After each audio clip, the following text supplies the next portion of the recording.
Right, happy Saturday. Another good day today. It's a fun day for us. Not only another opportunity to practice, but having our annual high school coaches clinic. So we're able to have a lot of high school coaches, predominantly from the West Coast, not only, but predominantly from the West Coast here in town today. Guys are able to come by practice, and looking forward to connecting with all those coaches here this afternoon. So honored to have some of the best coaches in the country here on our campus today. So certainly something that our staff is looking forward to. Good practice today. We've got a lot of 2-minute work with the guys, and certainly a little bit sharper on both sides than we were in our initial day of 2 minutes. So again, you see there's a progression here, as you teach. I mean, it's a very base understanding at the beginning, and then you get into walkthroughs, and you get into drills, and you get into doing things at a full team setting, and then you add in the variable of game situations. And I think that's a lot of times where great teams, great players can separate themselves. You can execute this, but can you understand how it fits in the flow of a game? And so we're getting a lot of good work testing our guys out on that. And a lot of guys taking a lot of reps right now. Improvement continues to happen, I think, at all levels, and certainly looking forward to this next week. We'll get a chance to scrimmage on Tuesday, and then back for a couple of normal practices on next Thursday and next Saturday. Do we have any questions? I don't see any hands up. Ryan Karchi. Hey, Lincoln. I know we talked a little bit about Caleb just kind of as a running threat on Thursday. I know you've coached a lot of running quarterbacks at this point, a lot of good ones. What is it about Caleb's running style maybe that makes him a little different than the other ones you've coached? Yeah, we've had some guys that have had the ability to run with when needed. All of them have been a little bit different. Caleb's got a little bit of size and mass to him. So he's fairly durable. He's been able early in his career to be able to break some tackles and make some guys miss, which typically when a quarterback gets out, there can be a lot of space, so there's opportunities for big plays. And then for a quarterback, he's got pretty decent top end speed. So I had several long runs for us last year, explosive runs. So he's a guy that defensively that it's tough to account for because even if you got a guy on him, that's having a guy on him is one thing, but getting him to the ground sometimes can be a little bit tougher. Thanks. Ryan Young. Having had a few weeks to work with the guys now, have any of the transfers surprised you based on what you scouted on film with them? Oh, that's a good question. I would say the two backs are as advertised. I think they've really both had strong springs. We didn't get to see much of Haskins yet, just some individual, but he came in after surgery, so won't see a ton of him this spring. The wideouts, I think, have all been productive. All three of those guys have been productive. I think they'll all three, absolutely factor in. And I don't know if any surprises there. I mean, of course, new Mario a little bit, better than the other two with our experience. We've been real pleased with Bynum. And we've been real pleased with Brendan Rice, but I think we expected to be pleased by him too. So I wouldn't know if there's really surprises there. Defensively, Tyrone Talini comes to mind. Kind of had a unique path kind of in football in general. Still pretty raw and the game pretty new to him. But you saw some promising things on film, and I think he's really backed that up, in my opinion. Been a real hard worker and absolutely has some really good ability. So I've been pleased with him. I mean, really pleased with Romello. I would say, Young obviously saw some flash in his career at Auburn, but he's an extremely talented guy, and he's come in and been very mature about the way he's gone about his business. So he's been obviously we expected good things out of him, but he's been a nice surprise. And then really have enjoyed Mccoy Blackman. I think he's done an outstanding job at corner for us. He's a very instinctive, very talented player that up to this point defensively he's maybe been our biggest playmaker out there, halfway here through spring. Certainly has been in the secondary. So he's done a really nice job, made a lot of big plays so far. Tyrone hadn't played much at K-State. How did you guys identify him? Well, we had seen him in the league there, and it was a deal where you look at it and you look at the total number of snaps, and there wasn't a lot there. And then when you started to research him, the worker, kind of his journey in football, it kind of made sense. But the snaps he did play, we saw some things that we thought were intriguing, especially with our style on the defensive line. Our style is a little bit different than K-State's, and so we got around the kid, kind of learned about some of the circumstances there. That there's always a lot to the story, and you just got to, with these transfers, you got to try to kind of weed through it pretty quickly. And the more we found out about him, we were confident in the kind of kid we were bringing in here. We were confident that this scheme would fit the kind of player that he is and that we think he can become. Thank you. Shotgun? Hey, Lincoln, what value has Shane Lee added as far as for culture and for leadership from that standpoint? He's been critically important. Bought in from day one. I mean, one of his reasonings, we had a few guys like this, but one of his reasonings when we talked during his recruitment for wanting to come here was being a part of this culture change and being a part of this flip. And that was important to him, not just opportunities for himself as a player and or as a student. I mean, it was well beyond that. And he's been very aggressive about his leadership. He didn't wait along to kind of get to know everybody. Some guys kind of wait until they feel comfortable, and then you see the leadership start to come out of him. He's been pretty aggressive from the jump, and we needed him to be. I mean, that's along with others, but his voice on our football team right now is it's a strong voice. He's obviously one of a few guys that we brought in here that came out of really winning successful programs. Has an idea of what it looks like, and his aggressiveness and passion as a leader and his consistency has been very, very positive for us. He's got a critical role for us right now. RJ?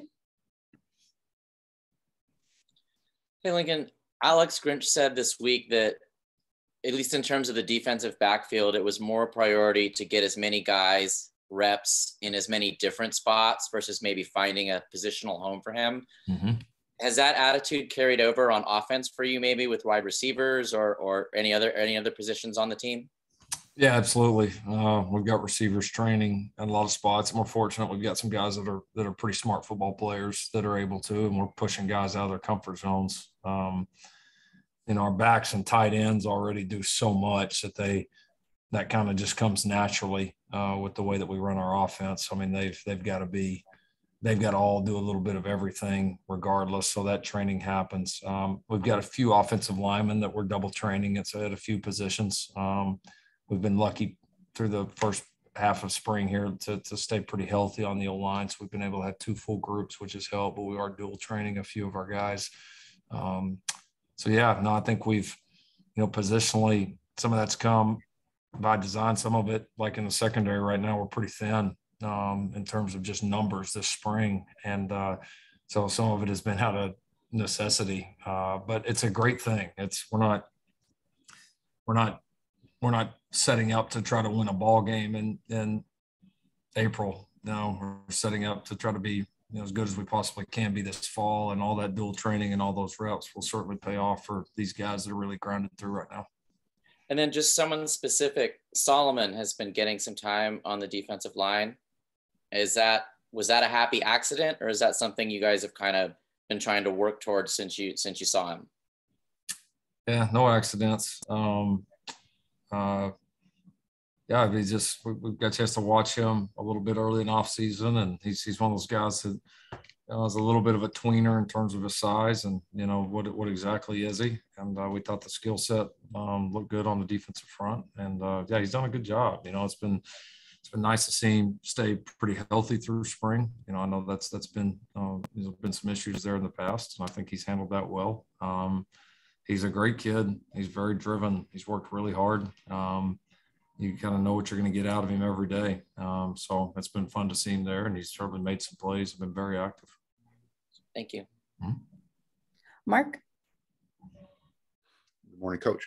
On the other side of the ball offense, and you said you're going to be talking with high school coaches here shortly, and recruiting never stops. If you were to put together a brochure, how would you describe your offense?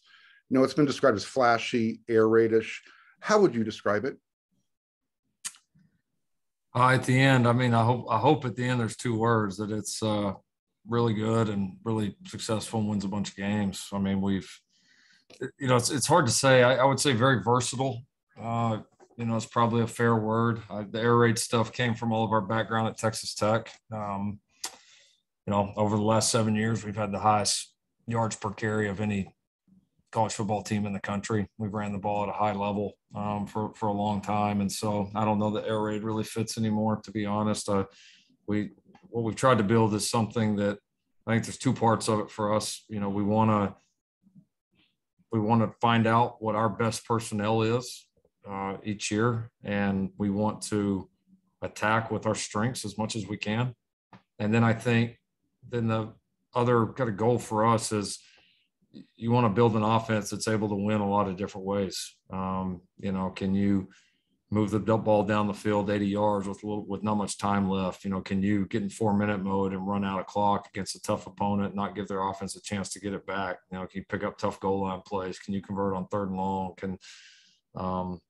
You get played differently. Different people try to take different things away, attack you different ways. And do you have answers within what your guys do well to be able to attack people, knowing that the game is going to be so different each week? And so hopefully we build the versatility to attack people different ways and to win different ways. And that's, been something that we've taken a lot of pride in the past, and that's what we're trying to build here. Great. Thank you. You're welcome. Ryan Karchi? Thanks, Lincoln. Brew McCoy was removed from the team last fall, but his Title IX case has since been dismissed by USC. Was there ever any consideration on your part or on the staff's part to him coming back to USC, or were there conversations about that at all? Yeah, I mean, kind of was kept in the loop there as things played out. But as I understand it, I believe he's going to transfer. Thanks. Mm-hmm. Antonio? Hey, Lincoln, you've seen NIL from the perspective of two different programs now, and it's been in place for almost a year. From what you've seen so far, just how do you think it's altered recruiting? It's completely changed it. I mean, it doesn't even resemble what we used to do before NIL. I mean, it's in every sense of the word, it's different. It's the reality is that it's made what's gone on in certain places for a long time. It's kind of just put it out in the open. So maybe some positives there. I'm a fan of guys being able to capitalize off their NIL. There was no doubt it was going to seep into recruiting at some point. I think anybody that cares about college football is not real pleased with that because that wasn't the intention. We all get that. A lot of people voiced concerns when NIL came up that there had to be a plan for that, and instead we instituted NIL without any plan for that. So that's why we're at where we're at, and I'm sure at some point that there's going to be a market correction, if you will, with recruiting. Hopefully there will be because that in a perfect world they stay separate. High school kid, his family, their state, whatever, they have an NIL opportunity, that's great. College athletes, if they have an NIL opportunity, fantastic. We want them to do super well. It shouldn't cross over. And but unfortunately, with the way the rules are set up, it has crossed over. It's crossing over a lot right now, and it's totally changed recruiting. When you see reports of high school kids, high school juniors getting $8 million before they step onto campus, kind of where does your mind go to when you hear stuff like that? Well, I mean, I think anybody can realize that's not good for this game. That's not, college football is such a great thing, and that's certainly not what anybody's after. So, it is what it is. But it was going to happen. And honestly, probably good that something that outrageous happened as soon as it did, because I think it shines a pretty bright light on, we got something here we need to take a look at. And, I think we got enough people out there that we can figure out a better, smoother path that can separate the two. Again, fully supportive of guys being able to make money off their name, image, and likeness. Fully supportive of that, no matter where they're at, but it should not be a part of recruiting. They ought to know what opportunities are there that the current players are getting. Sure, absolutely. Yeah, you want to know that. But, these promises that are made of when guys are in high school, man, it's just not good for the game. So hopefully we can find some ways to address it, keep the two separate. Thanks. Mm-hmm. All right, we have time for one more, and we'll finish up with shotgun. Lincoln, on Thursday, you said that Rashaan Davis has really come on. What impact is having Shane Lee in the same room with him, a guy that he mentioned on Thursday as someone he's looking up to, what impact is he having on Rashaan, do you think? Shane's a great example. I mean, you think about a guy that has a professional mindset in terms of the way he works, the way he carries himself. He every day is important. Every meeting is important. Every walkthrough rep's important. Every mental rep's important. Every practice rep's important. And like with Shane, you can just kind of watch him go about his business, and you can see that. Like he doesn't have to tell you. It's very, very obvious. And the young guys a lot of times don't understand that until they get knocked around a little bit. They experience some of this. They see like what the difference really is. And a lot of times guys come on and figure it out later. And so, but Shane's been a great leader. And like I said, he's been a tremendous example. And, again, it's great to have the great example, but you got to have young guys that see it for what it is and learn from it and actually make some changes and put action to it. And so credit to Rashaan and some of our other younger guys for following the lead examples of guys like a Shane Lee.